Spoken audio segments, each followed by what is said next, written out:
Welcome back with another video. So ఇది ప్రీవియస్గా అడిగిన ఏఎల్ఎం క్వశ్చన్ అండి, అసిస్టెంట్ లైన్మెన్ పిఎస్టీసీఎల్ అంట లో జరిగింది. సో ఇక్కడ క్వశ్చన్ వచ్చేసి చూడండి, ఇది theory question. So during electrical work which one of the following avoids electrical shock? ఏదండి, డ్రై వుడా, వెట్ రోపా, మెటల్ రాడా, వెట్ వుడా?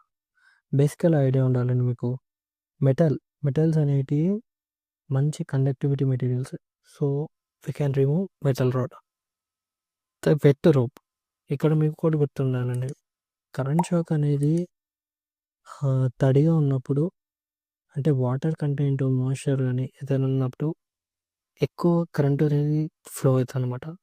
సో వెట్ ఉంది అంటే వెట్ రోప్, అది మనం తీసేయచ్చు.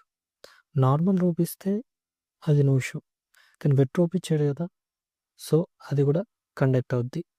Next wet wood, dry wood. తడిసిన వుడ్, తడిసిన చెక్కతో కొడితే దానికి కూడా మనకు షాక్ వచ్చే అవకాశం ఉంటుంది దాంతో కూడా. సో ఇందులో కరెక్ట్ ఆప్షన్ వచ్చేసి డ్రై వుడ్ అండి. చూసారా, కరెక్ట్ ఆన్సర్. Thank you.